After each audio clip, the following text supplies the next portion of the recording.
Este programa é livre para todos os públicos. João 21, do 1 ao 14. E depois disso, Jesus apareceu de novo aos discípulos, à beira do mar de Tiberíades. A aparição foi assim. Estavam juntos Simão, Pedro, Tomé, chamado Gêmeo, Natanael de Caná da Galileia, os filhos de Zebedeu. Quem eram os filhos de Zebedeu? João e Tiago. É ele que está contando. É João que está contando. Ele também estava lá. Ele era um dos filhos de Zebedeu. Os filhos de Zebedeu e outros 2 discípulos dele. Simão Pedro disse a eles: eu vou pescar. E eles disseram: nós vamos contigo. Saíram, entraram no barco, mas não pescaram nada naquela noite. Já de manhã, Jesus estava aí na praia, mas os discípulos não sabiam que era Jesus. Ele perguntou: filhinhos, tende alguma coisa para comer?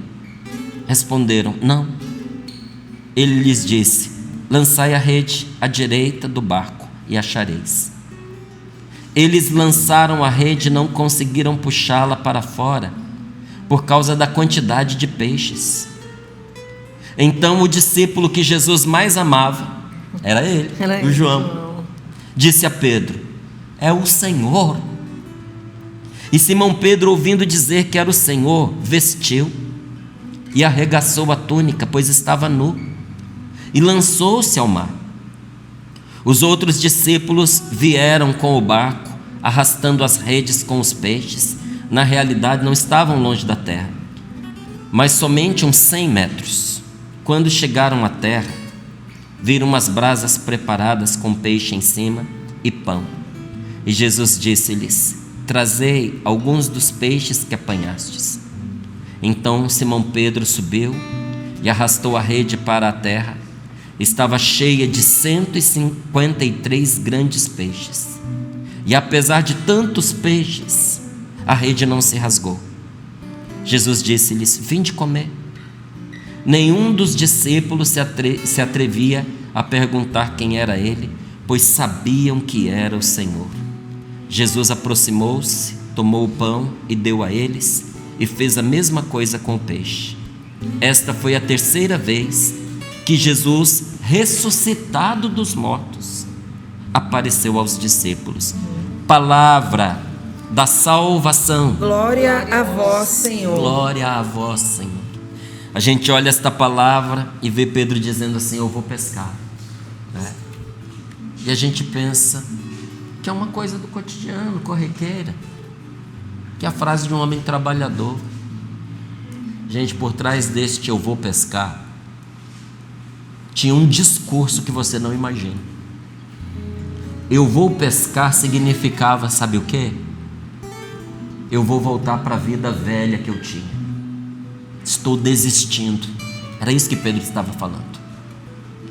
Porque Jesus tinha vindo, eles tinham convivido com o Senhor, entenderam muito do que Jesus explicou do reino dos céus, mas eles tinham a esperança de que nosso Senhor fosse se impor como um rei deste mundo, como uma força temporal, como um grande imperador, ainda que fosse pelo amor, mas que ele fosse subjugar os povos.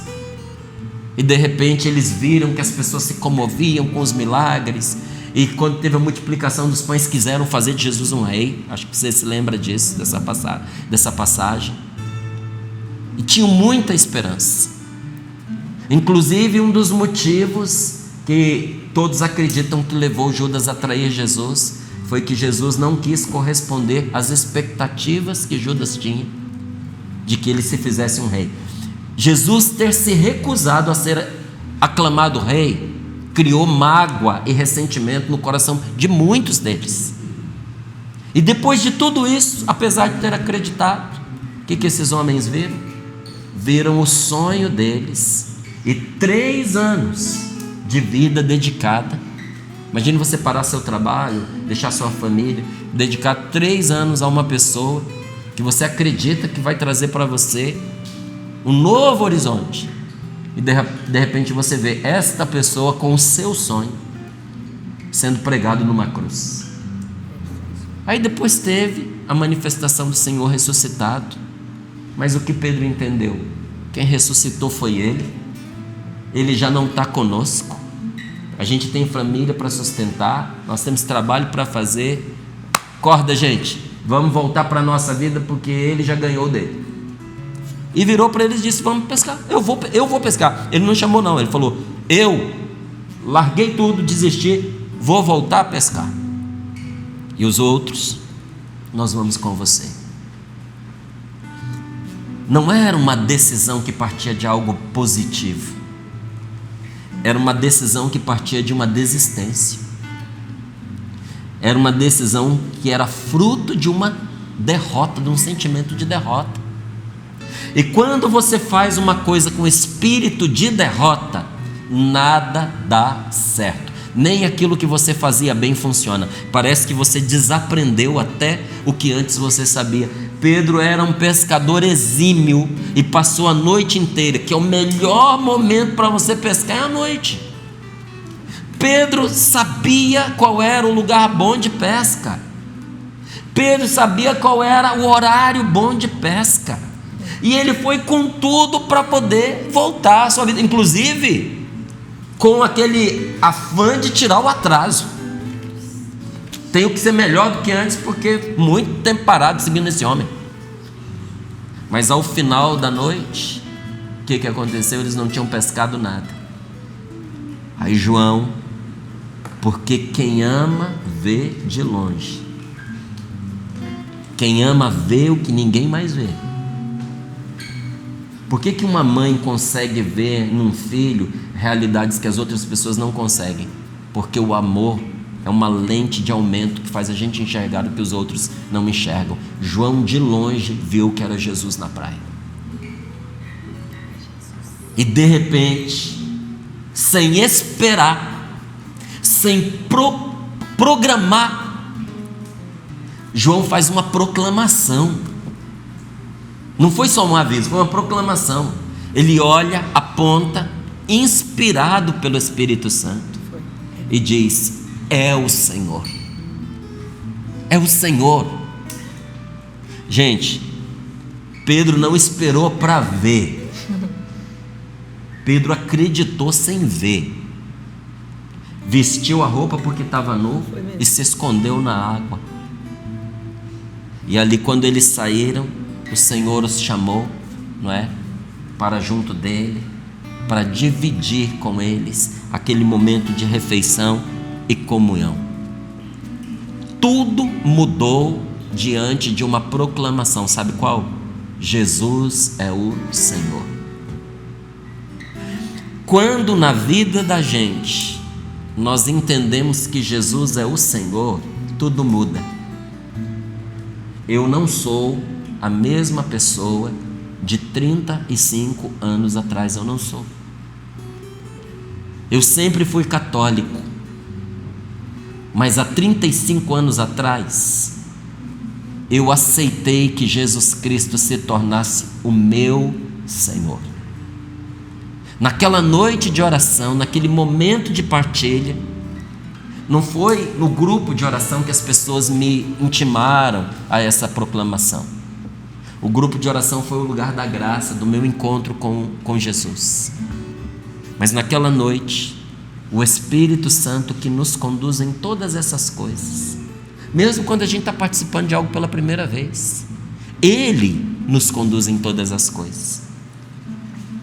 Me conduziu a acolher Jesus na minha vida como meu Senhor. E aconteceu na minha vida o que aconteceu com aqueles homens. Eles estavam no barco e de repente tudo mudou por causa de uma palavra que antes de ser dita com a boca, foi primeiro acreditada no coração. É o Senhor. Ninguém pode dizer Jesus é o Senhor a não ser pelo poder do Espírito Santo. Não pode. Agora, esta palavra muda a vida. quando ela é dita com fé, quando ela é dita com a boca, mas amada e acreditada no coração. Quando você diz porque você acolheu essa verdade para você. Quando você deixou tudo o que é contrário ao senhorio de Jesus na sua vida e você toma a decisão de que a partir de hoje Ele está no comando, Ele é o Senhor. Agora ninguém consegue fazer isso se não for sob a ação do Espírito Santo. Márcio, até um pagão pode dizer Jesus Cristo é o Senhor. Pode, mas não no Espírito. Não com esta palavra cheia de vida. Se disser é uma palavra morta, porque foi dita da boca para fora. Sino também faz barulho, mas não tem um coração que bate dentro dele. Sino também fala. Quando o sino toca às 6 da tarde, ele fala com você uma coisa que você entende perfeitamente. Hora que toca, você sabe, opa, hora do Ângelus. Quem te contou? O sino. Opa, a missa vai começar em 5 minutos. Quem te contou? O sino. Só que ele não tem vida. Quem diz Jesus Cristo é o Senhor da boca para fora, isso não o transforma. Na verdade, não disse Jesus Cristo é o Senhor, porque não é isso que a palavra está ensinando. Agora, assim como no altar, o pão muda pelo poder do Espírito Santo, que desce sobre ele, porque na Eucaristia é isso que acontece. O que acontece na missa? O pão deixa de ser pão e se torna Cristo, carne do Senhor, corpo de Cristo, porque o Espírito Santo desce sobre ele. Assim também, esta palavra, quando proclamada na fé, ela desce sobre a pessoa que proclama, e ela, que é viva e eficaz, transforma a pessoa. O testemunho que nós escutamos, ele não falou em nenhum momento essa palavra, Jesus Cristo é o Senhor.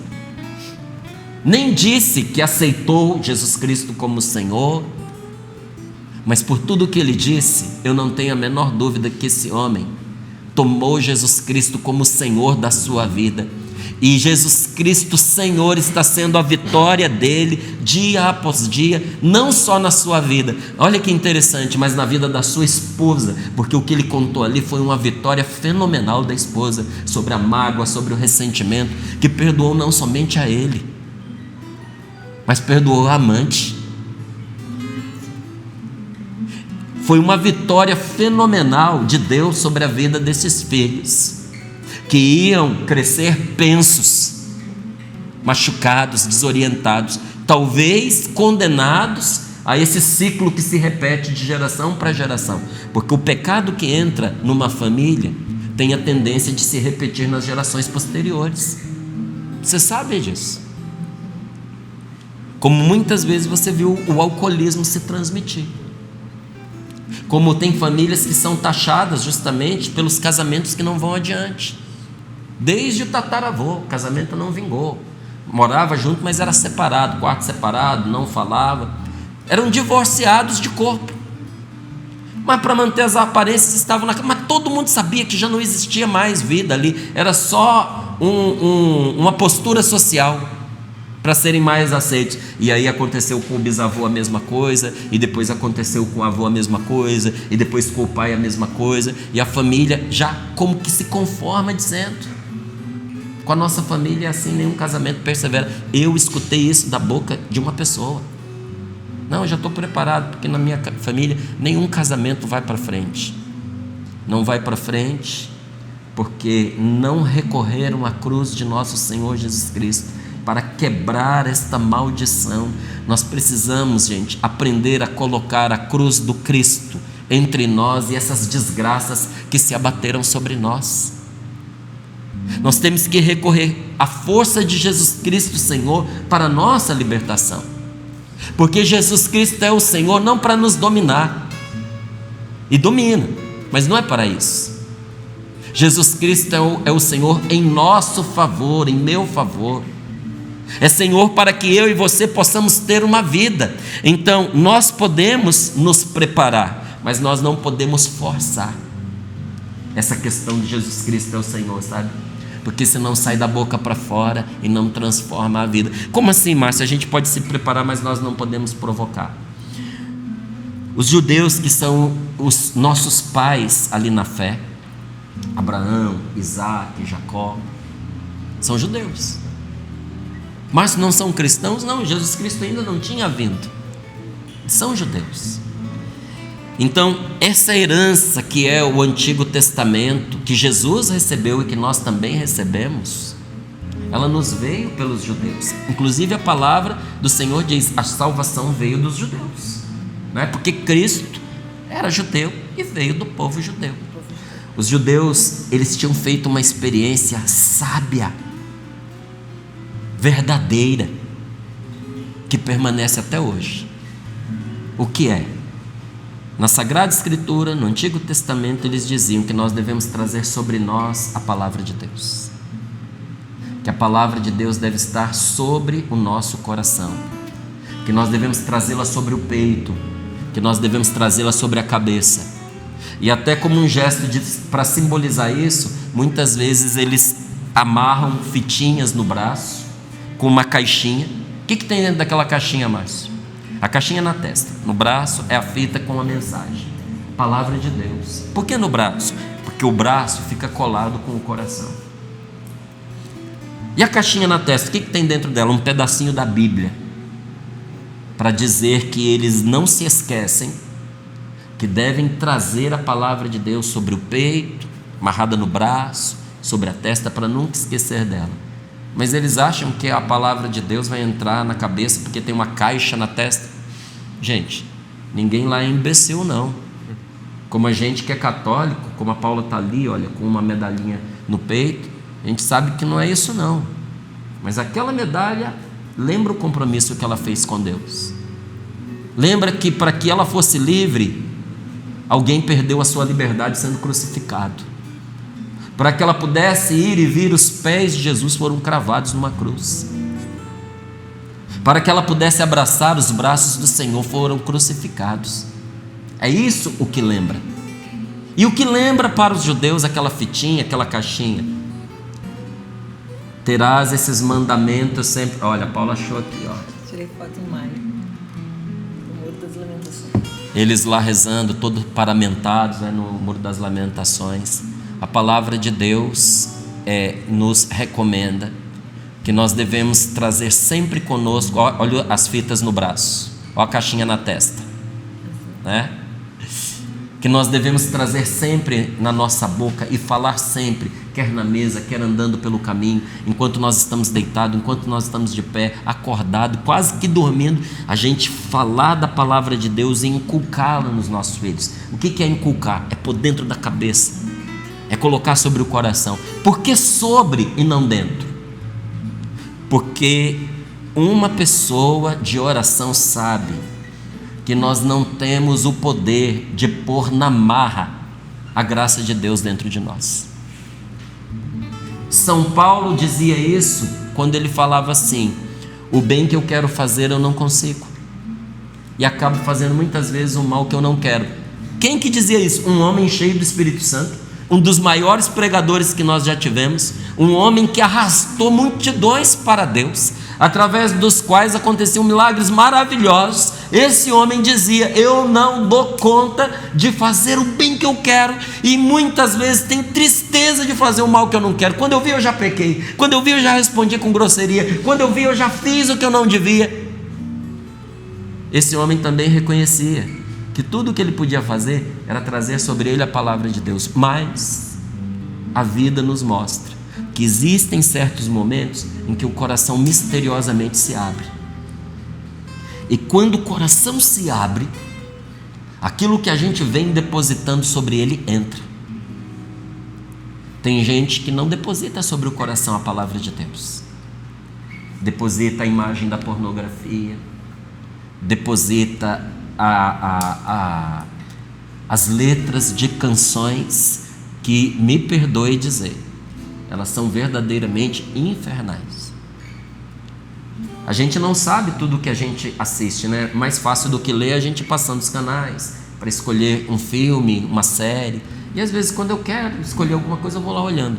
Gente, você vai aprendendo a discernir. Tem coisas que você coloca que para quem está do seu lado está tudo normal, mas você entende que tem uma coisa maligna através daquela comunicação, através daquele filme, através daquela mensagem, que foi feito para criar angústia na pessoa, para semear algo dentro dela. E quanta gente vai depositando isso, vai depositando fofoca, vai depositando negativismo, vai depositando pessimismo, vai depositando murmuração, e aquilo que você vai depositando sobre o seu coração, num momento, quando ele se abrir, é o que vai entrar. Aí a gente não sabe por que a gente adoeceu, por que a gente afundou numa depressão, por que a gente desenvolveu uma síndrome de pânico, por que a gente está com pensamentos de morte, porque durante muito... A Márcia foi de uma hora para outra. Não foi. Muita palavra de morte foi depositada sobre você. E aí, a hora que o coração abriu pela dor ou pelo amor, aquilo entrou. Pelo amor, sim. Porque muito mal entrou na vida de uma pessoa quando ela se apaixonou por alguém errado. Teve gente que ingressou nas drogas através de uma paixão. Amava a pessoa de verdade. Teve gente que ingressou na prostituição através de um amor, uma pessoa com a qual se envolveu, e a pessoa não a amava do mesmo jeito, e ela tentando agradar, foi cedendo, e quando viu, o coração se abriu e aquele mal entrou. Aí a pessoa sai da vida da outra, mas aquele vício fica, aquela propensão ao erro permanece com a pessoa. Lembro que a Valdênia leu para nós aqui de uma mocinha que ela disse daquele espírito de sensualidade que ela adquiriu quando um presente foi dado a ela por um homem. Você se lembra? Lembro. Ela ganhou um pingente preto consagrado. E ela dizia que ela foi tomada por uma sensualidade, uma sexualidade totalmente desregrada, e que ela não conseguia se libertar. Mas foi numa pregação onde você dizia que até as coisas maléficas que eram consagradas, objetos em ouro, que nós podíamos ofertar a Deus. E quando ela fez esta oferta, ela entendeu que ali era um sinal de Deus para toda uma libertação que ela viveu. E viveu essa libertação. Viveu. Ô Márcio, a Paula acho que chegou a vê-la. Ela veio aqui. Ela veio aqui. É porque não deu para mostrar, ela me mostrou no celular as fotos dela antes e hoje ela é uma outra pessoa, em todos os sentidos. Inclusive, fisicamente, ela dizia assim, as pessoas pensavam que eu tinha colocado, o que normalmente hoje é muito comum, aumentar seios, algumas harmonia facial, tantas outras realidades. Ela falou assim, não foi, Val, mas Deus me devolveu a mim mesma de uma forma que eu sou outra mulher fisicamente, inclusive. Irreconhecível, né? Irreconhecível. A libertação acontece, minha gente, quando nós permitimos que a palavra de Deus esteja sobre nós e de repente o Espírito Santo faz com que o nosso coração se abra e aquilo que estava sobre ele de repente entra nele. E pode ser que aconteça com algum de nós, aqui já quase terminando essa partilha da palavra.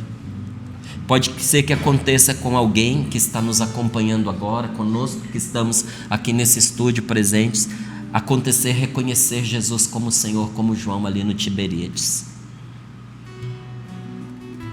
Sabe, talvez tudo que esteja faltando para a sua vida dar a guinada que precisa é você reconhecer Jesus como Senhor. Você já observou que na Bíblia o demônio não chama Jesus de Senhor?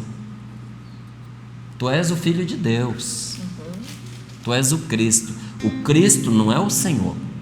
O Cristo significa ungido, significa o escolhido de Deus. Isso é que significa Cristo. Cristo é aquele que foi ungido, ou seja, no meu crisma, você recebeu o sacramento da crisma? Eu recebi. Ali nós fomos cristificados. Nós recebemos a unção do Cristo Senhor. Nós nos unimos a Cristo ungido. Tem unção em mim, tem unção em você, porque o Espírito do Senhor está conosco. Esse é o Cristo. O demônio diz a respeito dele: tu és o Filho de Deus. Reconhece que ele é Deus, que ele é Filho do Deus vivo, reconhece que ele é ungido de Deus e que o Espírito está com ele, mas o demônio não diz: ele é o Senhor. Sabe por quê? Porque dizer de coração, e o demônio não sabe dizer isso de outra forma nessa matéria. Ele sabe mentir, mas nessa matéria, para quem ele não pode mentir? Deus. A palavra que ele disser é verdadeira. Então ele não pode, não consegue dizer Jesus Cristo é o Senhor, porque significaria dizer Jesus Cristo é o meu Senhor. E se ele fizesse isso, ele deixaria de ser demônio e voltaria a ser de novo aquele anjo que ele era antes de se perverter. Mas e por que ele não faz? Porque a decisão de um espírito, ela é definitiva. Nós que não somos só espírito, né? Nós que vivemos uma vida na carne, que vivemos nesse mundo, nós somos passíveis de erro. Como São Paulo nós dizemos: faço o mal que eu não quero fazer, até para quem eu amo. E muitas vezes eu me proponho a fazer o bem e não dou conta.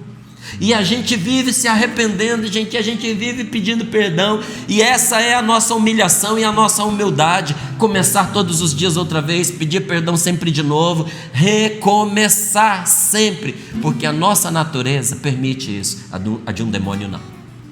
A decisão dele é definitiva. Por isso eu gostaria de dizer que existe uma palavra que divide dois mundos, e que esta palavra pode agora, nesse momento, fazer você passar de um para o outro.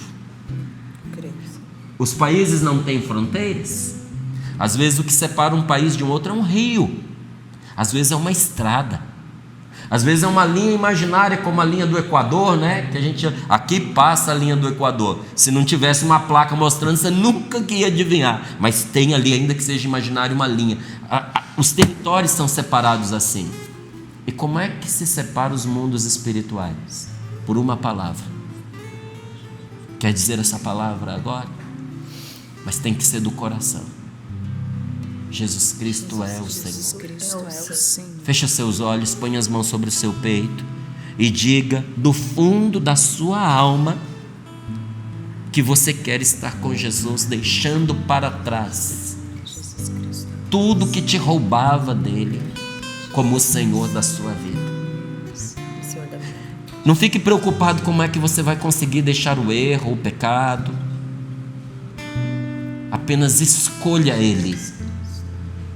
Escolher a Ele de coração é deixar de lado, é deixar para trás todo o resto. Então diga: Jesus Cristo é o meu Senhor. Jesus Cristo é o meu Senhor. Jesus Cristo é o meu Senhor. Eu renuncio a tudo que me afasta de Jesus. Tudo que me afasta de Jesus. E eu quero hoje, neste Sorrindo para a Vida, entrar no domínio de Cristo. Eu não quero mais viver para mim, não quero mais viver para o meu pecado, mas eu quero viver para Deus e assim ter vida verdadeira. Obrigado, Senhor. Obrigada, Senhor.